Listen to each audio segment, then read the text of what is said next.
Good morning, everyone. Welcome to welcome to Quarter Mile Farm. I knew I was going to do that sometime. For those who are somewhat new, we used to be called Wild Woodland Lavender Farm, and we changed it to Quarter Mile Farm just for simplicity's sake and because we've been kind of changing direction on the farm a little bit. But welcome to Quarter Mile Farm. It's been a while since I've really done a good video. Life has been so crazy here on the farm. I planned a fall festival and held it here on the farm. We had seven other vendors here selling their stuff, as well as what we had, my handicrafts and all of our pumpkins and corn stalks and everything like that. So it was a pretty good day for the first year. I think we had a pretty good showing. Hopefully in the future we'll do this every year and it will just get better and better. So I think all the vendors were generally happy with their sales. Some made more than others, but still considered it a good day, so I'm pleased about that. So anyway, that happened last Sunday, and so like the 2 weeks previous to that, I was just running like a chicken with my head cut off because it was crazy busy just trying to get the farm set up, get the pumpkins harvested, the corn stalks bundled up to sell, get all the stuff set up out here. It was just a crazy time, and so I just haven't had much time for watching YouTube videos, for editing videos, or for making videos. So I took the rest of this week to just kind of decompress. I folded laundry that has been weeks in the coming and cleaned up our bedroom. I still have cleaning up to do in our family room as well. So I just kind of took this week as a phew, but now it's Friday and I'm ready to go and start getting into more of a routine of things again. So I thought I'd do a little bit of an update around the farm. I did some in the garlic video, I think, just a little bit anyway, and then I did another video about getting pumpkins, that's right. So you've seen a little bit of the farm, and now I'll just kind of show you the rest and update on the chickens as well. So right here is where all those sunflowers were, like the just jungle of sunflowers. The wind actually ended up knocking a bunch of them down, and so they started to get into a bunch of dishevelment. And because also we were having the farm festival here, the fall festival, we just needed to clean this area out. So Brent came in and he cleared out most of the sunflower stalks, and then like the few days before the festival, I took out a whole bunch more that were kind of hidden in the mints that were here, the herbs that are here, and cleaned up a bunch of the weeds that were here. And so now this is a lot more approachable in this area. It helps me feel a little better. I'm not really happy with this garden the way it is, so I'm going to be making some changes. Not sure exactly how yet, but I'm not happy with how it goes, mainly because a lot of it I don't get weeded, but yeah, I don't like how it flows, how it works, so I'm going to be making changes in this area. Alright, let's go take a look at the chickens now. Alright, so here we are in the chicken run. And the chickens are pretty calm right now. I've just fed them a little while ago, so they're not acting all crazy trying to chase after me like little raptors. It's actually pretty calm in here right now. So right here we actually threw a bunch of the sunflower stalks. So they still had the blooms on them, the sunflower seed heads. And so we tossed them in here, and the chickens have had fun just kind of pecking through and getting all the sunflower seeds out. And then of course there's pumpkin skins in here and some other yard debris that we've been bringing in to feed them, for them to take care of. So yeah, I bet you want to see the baby chicks, so let's go take a look at those. So here's one from the first batch that we had this spring. Love this coloring. He's gray, but then he's got those beautiful red feathers coming through. So pretty. But he's one of the bigger ones. Well, I don't know if it's a he or a she yet. I think it's a she, actually. We shall see. Okay, over here I have a lot of gray ones, and I'm wondering if they're Magnum's offspring. But such pretty. This one I'm pretty sure is a female. That one I'm pretty sure is a rooster. He is quite bigger than the others. Born at the same time as that girl there. And look how he stands. He's got the rooster stance. And he has always been kind of aggressive. You know, getting out that protective gene. And you can see the red comb on the forehead too. Now that's not always an indicator, but because I have other gray ones like him that don't have that red comb, I can be fairly certain that that's a male. We'll see though. I've been looking at the neck feathers and the saddle feathers to try to tell, but I can't. So I have several of these gray ones, and there's this little fellow right here, or girl, I don't know. She's from the second batch that we hatched. The ones from the broody hens that I tried to move and then ended up hatching these out in the incubator. And then my mama hen, that, I don't know if it was this one right here, one of these black hens, it was the mama hen, and they did a really good job of raising the extra chicks that I brought out for them. Okay, here's a fun one here. This was a junior chick from the first batch, and check out that fro. I have several that have that little hair piece on top. Here's Magnum. He's the one who I think is the dad of all those little gray ones. Isn't he pretty? Let's see. The other ones are over here. Some of them are eating. I'll try to stay back so they don't run away. You can see that gray and red one, the gray one. Then there's this black one with the headpiece too. See, that one's the second one that has that crown on top. And check out the legs. We know that this one is Higgins' child, and that's that fellow over there, because he has the feathers on the legs. Pretty cool, huh? Oh, this is one from the second batch that we had. Very pretty. Both of those there are the second batch. First batch right there. There's a third one with that head crown. Right there. Okay, let's walk over here. Oh, there's another little one from the second batch. Oh, they're so pretty, their coloring. I just love their coloring. And how each one turns out, you know, their down feathers are just no indication of what color they're gonna be when they get older. It's so, so cool. I mean, and look at that one there. Got the red, got the black, and got the cream color. That one's from the first batch. And then behind him is one from the second batch. That's a little red one, so pretty. Oh, I just love the coloring. Oh, he's disappearing. And this one just popped in from the chicken run garden over there. It's another little black one. That's from the second batch. Immediately went into hiding though. Juno, what do you think you're doing? Huh? That's not your food. I put out a bowl of food for you. Yeah, that's for the kitty cats. So let's leave that alone, okay, pups? I usually put the cat food up there. So I guess I need to because Mr. Juno here is getting into it. You know how office workers always gather at the watering tank to chatter. Well, I guess chickens do it too.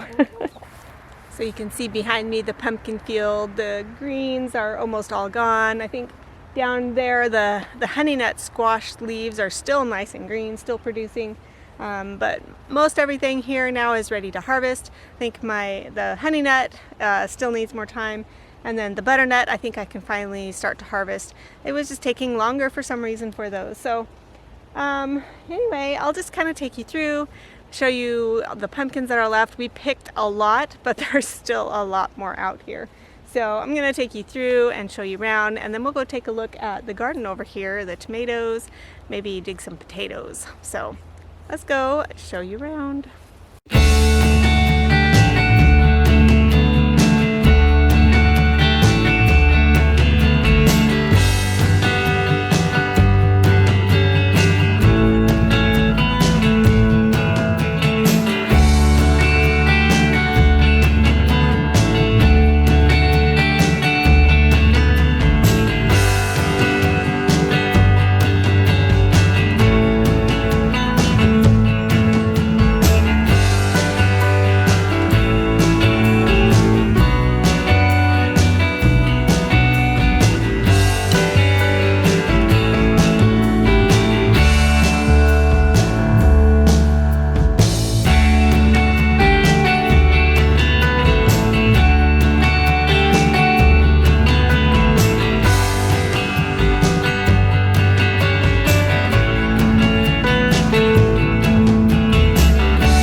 just really love the variety of pumpkins that we grew. I think most of them I'll grow again next year. There's one called the small sugar pie pumpkin, and I don't think I'll grow that one because the sugar pie pumpkin, those ones were like really small. I like the size of the New England sugar pie, and then also the winter luxury pie. Those are the orangey ones with the kind of that light brown netting, kind of raised bumpy look to them.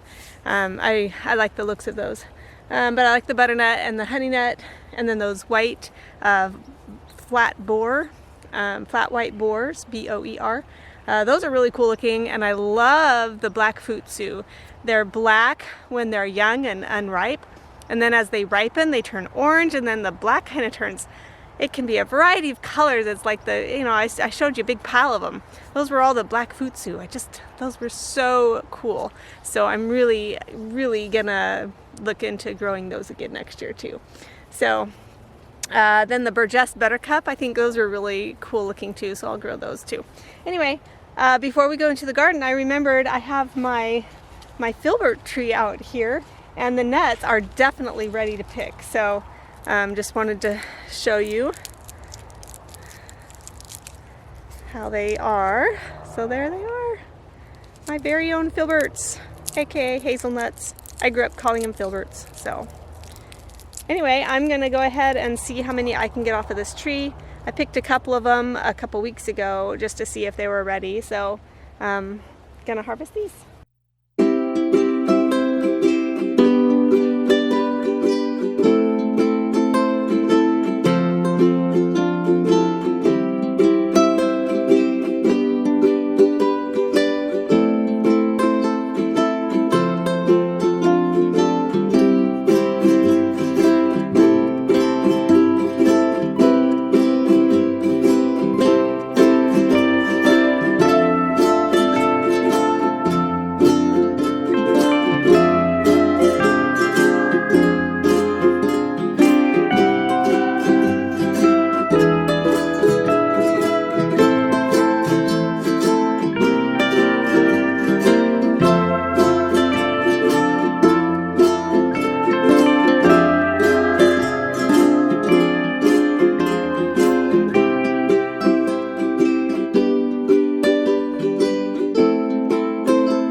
Okay, I think I have all of the filberts. It's hard finding them in the fall leaves here. It's much easier when you have the darker leaves, and then these shells around the nuts are like a nice bright green, and so it's easy to see the difference, to find them in the leaves when it's not fall time. But once it's fall, these leaves are turning, and of course these turn kind of this brown color, and so they blend in very well, and the curly, the curly fringy leaves that surround it, they just really blend in, and it's hard to find them. But anyway, a nice couple handfuls for the first year of producing. I actually planted this the first year that we moved here. I found a couple in town. They were wanting to remove these, there was two of them, two hazelnut bushes from their yard for free. All I had to do was go dig them up. So this one has done well. This is the first year it's produced for me. So, you know, planted it, then last year it just kind of recuperated and grew, and then this year it produced. My other one is not doing so well. It is alive still, last I checked, but it just didn't thrive as much as this one did. So hopefully it will hang in there and we'll still have a second bush. But I was also just noticing down here, in and amongst all the weeds, that I have one popping up a little ways out. The roots, or the base, is right there, and then this one is about 8 inches away. It's this stem right here. So I know that they spread, you know, by growing new shoots from the base. But it is potentially possible I could dig this one away from its mother plant and be able to plant it somewhere else. So nice to have that. So anyway, that's my hazelnut harvest for 2022. Over here was my pear tree that produced the one pear that we got this year. And I'm not sure what kind it was. I think it was like a green Danjou, or I don't know, that tag doesn't say. But anyway, it had produced one pear, and I had left it on the tree for a long time, even though I thought it was ready to pick, because I wanted to share the picking of it with you guys since it was our only pear. And then you probably saw in the video, I came out and it was on the ground. So disappointing. I thought it was ruined, because I thought, well, if it's fallen off, then that must mean it's overripe, and we missed out on it. But it was still kind of hard, so I took it inside, and actually a few days later, my husband Brent, he opened it up and ate it, and he says that it was pretty good. So yay for our first pear for 2022. Our first pear of the food forest. Yay! Okay, I'm gonna go over to the potatoes and see what I can dig up, and we'll take a look at the tomatoes as well. I have my little purple basket, but I think I might have to go get a bigger bucket to carry the potatoes, because it's pretty hefty. I did harvest one row already, and I haven't weighed how much it is, but it was a pretty good amount. Medium to small sized potatoes. So I'm anxious to see what the other rows will do. I think I have 3 more rows there. We have a breeze picking up, and I know we're supposed to get rain today. Tell you what I'm gonna do. I'm actually gonna just take a look at the tomatoes. I know there's some to pick, and I'll show you how marvelously large they are. And if it's not raining by then I might still do the potatoes, but if it's gonna be raining, it's supposed to be raining now off and on for the next 6 days, so we'll see how it happens there. That's one reason I'm out making a video now, is because I don't know what the weather's gonna be like here. So anyway, let's go look at the tomatoes. First of all, these are the cherry tomatoes that my son Gideon grew from the Dollar Tree kit. It has taken over the world. And you can see right over there, we've got a nice bit of cherry tomatoes growing. We can harvest those. I might try dehydrating those and having some dried tomatoes for cooking with. This squash plant right here is the one that we found just right over on the edge between the garden and the pasture area. And it was a volunteer. We didn't know what kind it was until it started producing, which ended up being like a summer crookneck, yellow crookneck. It's kind of funny though, because it does have like some green splotches in it, like it was combined with a zucchini. And here's one over here you can see a little better.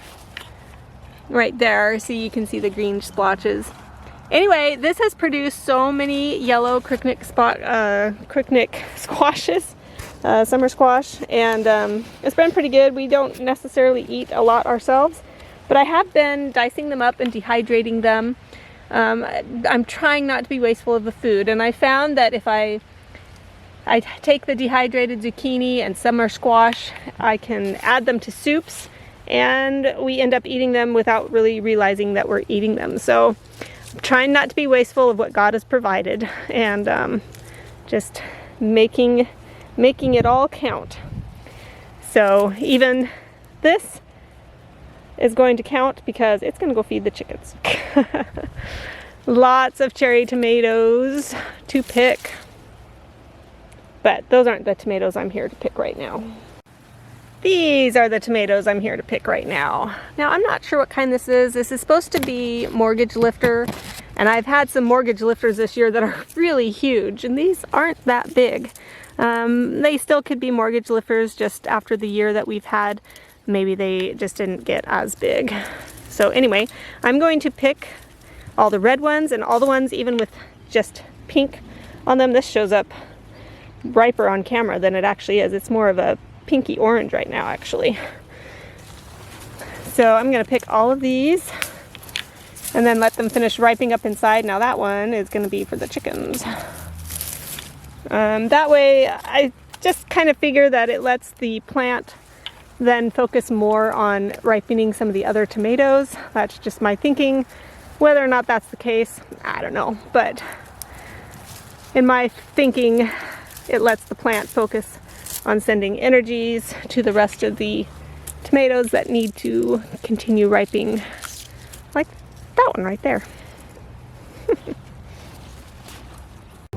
Okay, let's just take a walk through here and I'll show you some of the other tomato plants. Now, some of these plants have yet to produce a tomato for me, a ripe tomato, like that one there. And it's just been a weird year for tomatoes. I don't know. Just a weird year. So that one has been feeding some critter around. Probably just leave that there for now. Maybe they can come back to that one and not eat some of my other ones. But there's a nice sized tomato. And these are the mortgage lifters, as far as I recall. I grew mortgage lifters and an ox heart paste tomato. And I have loved both of them. I make those tomato sandwiches where you get one thick slice that fills up the bread. Oh, so good. Ooh, what's down here? I've got some more.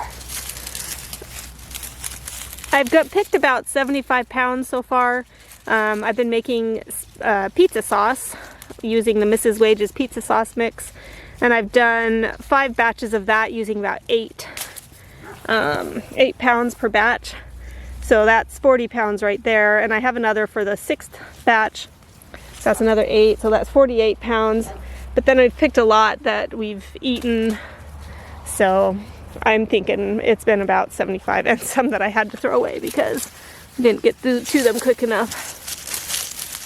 Some that became chicken feed, etc.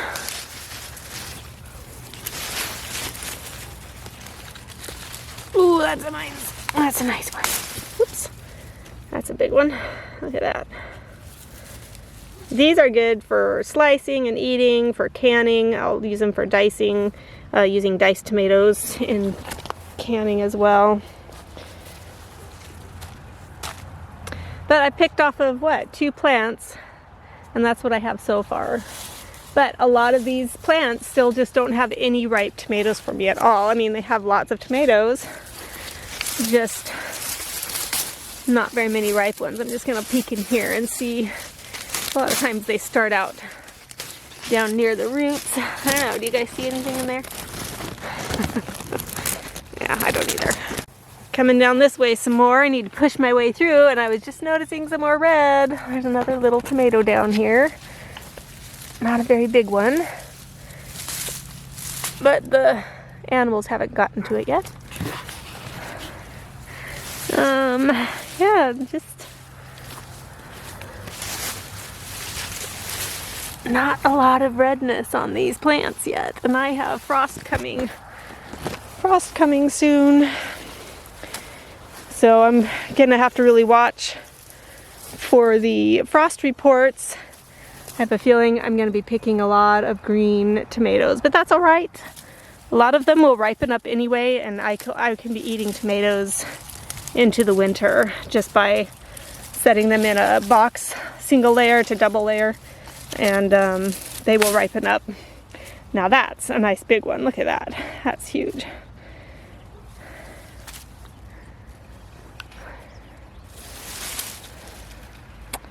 No more in this area. Look at that tomato there. That's nice and big too. And that one there. I see a color, but it's orange. Pumpkins growing right into the tomatoes here. Okay. Oh, look at this one here. That's pretty cool. Got some growths on it. Go ahead and pick that one. Let it ripen inside.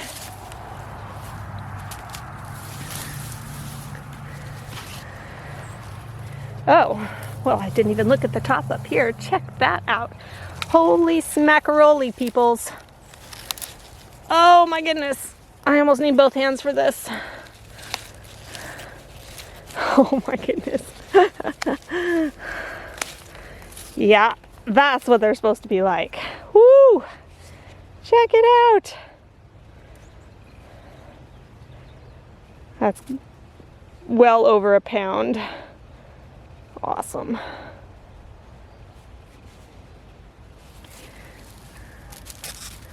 And then there's a second one here. It's not as big, but still big enough. Sometimes they get caught between the individual branches of the plant and they get hard to get out. And it won't even fit through the, there we go, the wires on the fencing here, the cage. Look at that basket. Woo. Now these are my husband's favorite. These are the black vernissage. Last year, these were my huge producers, and a lot of my sauces ended up being made from these tomatoes because they were very prolific. They have not produced as quickly this year as they did last year, unfortunately. So we're getting some, but it's nothing like we had last year. All right, so here we are. We have another huge mortgage lifter tomato. Not as big as the other one I found, but still a good one. So my basket is full and I still have to go to the other tomato patch. So I'm going to take this basket in and grab another thing to put more tomatoes in.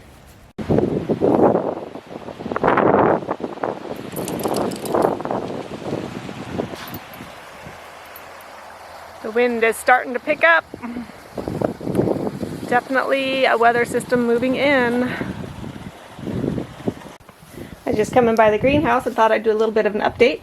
A friend of mine had some lettuce coming up from seed, and so she let me dig some up. I'd gone to her place to glean some of the toothache plant, and she offered some of these to me as well, and they are doing marvelously, and I actually should probably come harvest some of the leaves.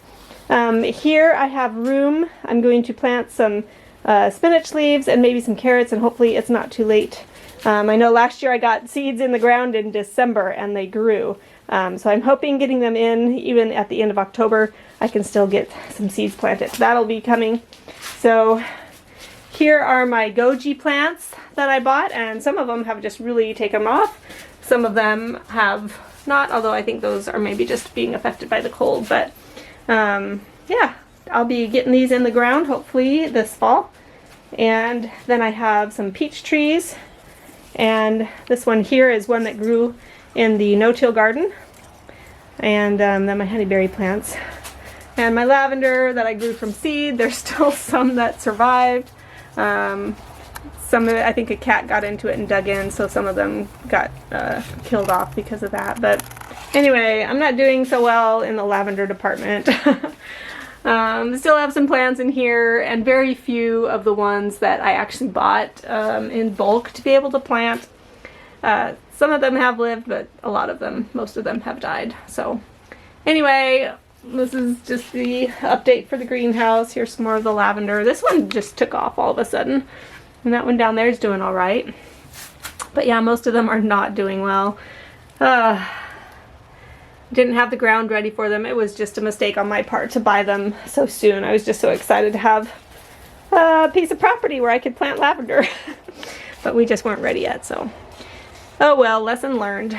But I'll be picking that later today, so yummy. Just a fun little update here. This is the 1,500-year-old caveman bean that I got from Mary's Heirloom Seeds, and it's got a lot of bean pods on there, so that'll be fun to harvest. And I didn't know if it was a bush bean or a vining bean when I planted it. I knew next to nothing about it, and so we just kind of had to do a makeshift. We just put it in one of these tomato cages, and then it started growing up this pole that I was using to prop open our greenhouse window. And then there was like this one lonely little plant over this way, so I put out a bamboo stick for it, and it keeps falling over, but at least it had something to grow up. So anyway, we're gonna get a bunch of seeds from that, and then we'll see what those are like. Back here I have, oop, I just saw a frog. Hello, froggy. Hello, froggy. There you go. I planted some of the yellow green beans, so I've gotten quite a bit from here. I need to come in and pick some more. I planted this tomato mixed with pepper. What was this? It was the banana peppers. So I have a bunch on there. I might actually have enough for a jar of the pickled banana peppers. So anyway, here's some more of the black vernissage, and again, I'm getting just a lot of tomatoes, but very few ripe ones at this point, except I see a handful down here. Oh, come on. My fingers just can't quite get it. There we go. There we go. So anyway, mixing in with some beans that came up from seed from last year, and I did some of the onions I planted actually ended up growing, so I have just a few growing in here. My husband came along and stepped on one though. This one right here still seems to be growing. And there's one here and one here. So there's a few little onions in there. This is one that came up from seed from last year, and it ended up just being just a regular cherry tomato. But these other ones here, you can see, oh, I have a lot more to pick over here. I might need to go empty my hands. So I brought a couple boxes out rather than my fancy baskets, because I've already broken actually one of my baskets. It was my white one with the green stripes on it. I picked too heavy of a load of cucumbers and ended up breaking the structure reed. So that was sad. I'm gonna see if I can't fix it some, but it doesn't seem likely since it was the main structure. What is it, kiddo? Good. Is it raining? Yeah. Oh, I haven't felt any drops yet. Okay. It's raining. Oh dear. It's raining over there, 10 feet over where my boys are, but I haven't felt a drop yet. Okay, I want that pepper. Come on. Hey, Pugsy, what you doing?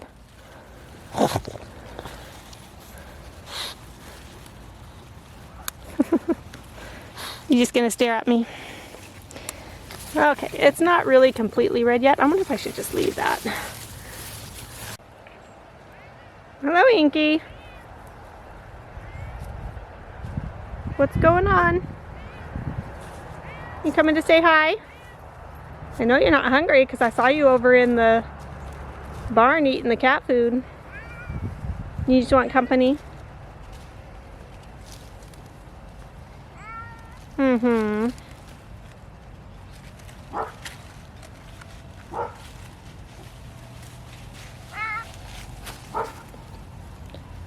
Hello, kitty.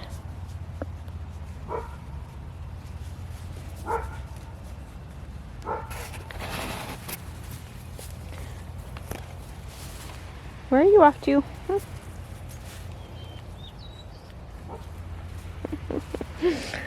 Oh, you're such a fun kitty.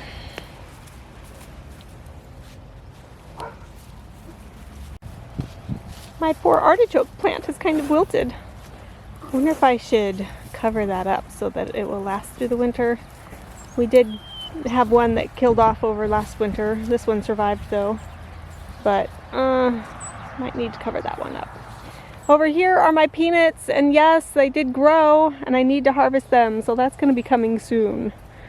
Got got to filter through the weeds. We kind of just had to let the weeds grow because some of the weeds were like really close to the roots of the peanuts, and so we were uncovering the peanuts as we were trying to weed. So we're just like, okay, I guess we got to leave them. This is my acorn squash. We harvested one already from it, but the squash bugs got to it and ruined a lot of the squash. But we have one more here. I thought I had a couple more, but they didn't.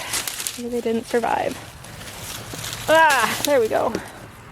So we'll get that, and it is starting to rain. So I'm gonna go check these tomatoes real quick over here, but that probably means we won't get to the potatoes today, which is just fine. Yep, those other two squash I had on here, they have disappeared. So 2 acorn squash this year.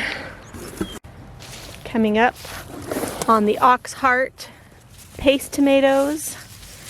Here's one. Hopefully it's not gotten the bugs to it. Yay. There's one that's gotten a little sunburnt, I guess, or something. That's not good, but I'll take it to the chickens. There's another one here. That one has had worms and stuff, so we'll let the chickens have that. We'll go ahead and pick this one. Let it ripen inside. Look it up here. Oh. We still haven't gotten to the biggest of the big yet. I mean, this is big. What do you think? That's probably the size of two Roma or Amish paste tomatoes. Yeah, that's not even big. That's not even big, folks. Let's see another one in there. Now that one's getting on the bigger side. But even then, let's see how I can get to it here. Okay, here's one. Now this one I think is, I don't know, it might be. Okay. Yeah. See, this one has more of the look of the mortgage lifter, but I think it might be the ox heart. And I see another one. I see another couple in here. Oh my goodness. Yes. Woo! Look at that. Just huge. Yeah, another big one. But these are bigger. But I mean, isn't that great to be able to peel and cut just one instead of 3 or 4 smaller paste tomatoes? I'm definitely growing these next year again. Hey look, a cat in a box. How odd.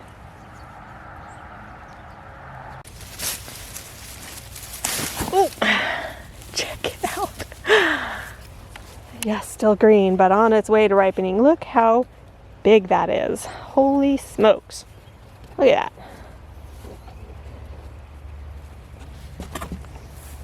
And there's more here. And we'll just cut that out. We can still use the rest of it.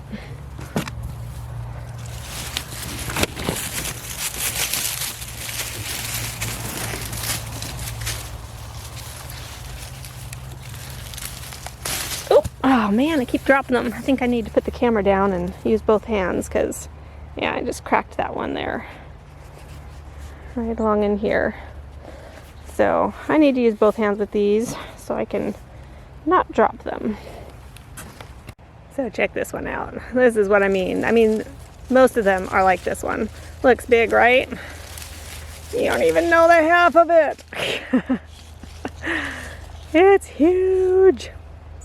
Okay, so my battery's about to die and I need to get these tomatoes picked before the rain really starts to come.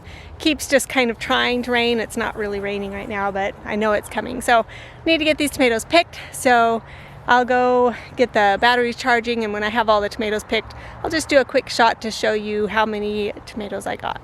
So thanks for joining me here on Quarter Mile Farm for this October harvest and updated tour.